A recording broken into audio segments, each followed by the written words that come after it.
Graça e paz, queridos e queridas no Senhor. Tenham um excelente dia.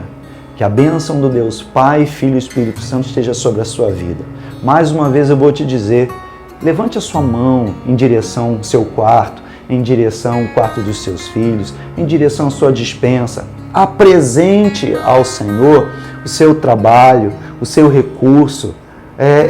Tire um tempo para ler a palavra, para estar orando, buscando, faça uma lista, faça uma agenda de coisas que você precisa apresentar diante de Deus. Deus vai cuidar de você, Deus vai te sustentar, Deus vai te suprir, Ele vai manifestar a graça e o poder dEle na sua vida. Ontem nós ministramos sobre isso para você. Ontem o Senhor nos faz uma promessa: fique na cidade, fique em oração, porque eu vou revesti-los de poder. Não apenas o batismo nas águas, mas o batismo com o Espírito Santo. E o batismo com o Espírito Santo é para todo filho de Deus, para todos aqueles chamados pelo Senhor. E é esse batismo com o Espírito Santo que vai te ajudar a vencer a carne, a vencer a tentação. É o batismo com o Espírito Santo que vai te lembrar os versículos bíblicos que às vezes você não consegue ler.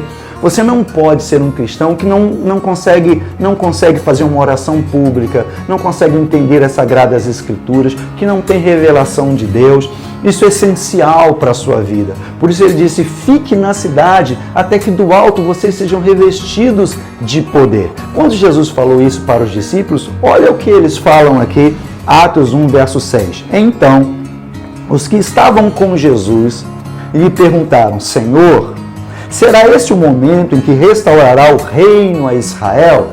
Olha a pergunta deles. Jesus estava falando de um poder do Espírito Santo para ser testemunha, para cumprir o destino, o chamado, a missão e o propósito maior que ele tem para a nossa vida aqui nessa terra. Na verdade, Ele está ressignificando a nossa vida em Deus. Em todo esse tempo, Deus está tratando contigo como aluno, como discípulo, para forjar a sua vida, para você ser uma bênção nas mãos do Senhor. Porque quando você chegar diante de Deus, você vai prestar conta dos dons, dos talentos, daquilo que Ele confiou a você, daquilo que Ele entregou em suas mãos para você fazer. Ele estava falando de algo espiritual, mas os discípulos, ou quem estavam ali reunidos com eles, que eram 120 pessoas, eles fazem a seguinte pergunta: Senhor, esse é o momento que o Senhor vai restaurar o reino de Israel?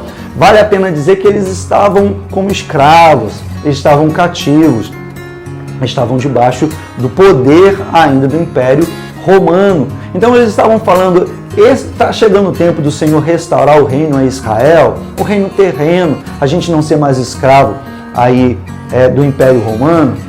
Eles não estavam entendendo. Sabe qual é o problema? O problema é que às vezes a gente troca o espiritual, a nossa mente ainda é humana, a nossa mente ainda não conseguiu discernir, a nossa mente não conseguiu entender. Deus está falando de coisas espirituais e a gente ainda continua pensando em coisas materiais. A igreja do Senhor tem falhado porque ela tem pensado num reino muito mais terreno do que um reino espiritual. O Senhor não está falando de restaurar, de colocar, diríamos assim, a igreja em evidência, né? De fazer com que o reino terrestre agora esteja no governo pessoas cristãs, né? O presidente, o governador, o prefeito, os vereadores.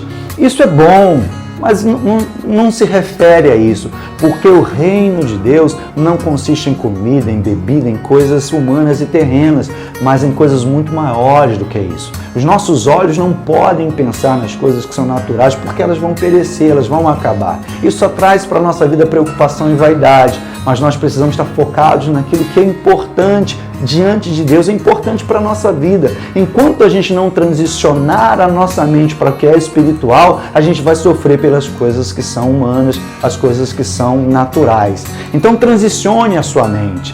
Faça com que nesse exercício daquilo que é essencial, você possa buscar em primeiro o reino de Deus e a sua justiça. E as demais coisas, Deus no devido tempo vai acrescentar na sua vida. Não pense no que é terreno, pense no que é espiritual. Não pense num poder terreno, pense num poder espiritual para você poder transitar naquilo que é sobrenatural, naquilo que é espiritual, e você exercer essa autoridade para que demônios sejam repreendidos, para que enfermidades sejam curadas, para que você tenha palavra profética, palavra de revelação, você tenha sonhos espirituais, você seja instrumento usado por Deus.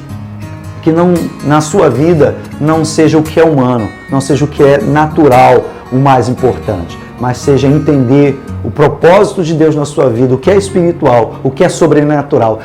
Esse é o terreno que você tem que trilhar. Tire a sandália dos seus pés, porque está sujo com a sujeira do mundo. Coloque as sandálias espirituais para viver uma vida espiritual e essencial em nome de Jesus. Deus te abençoe.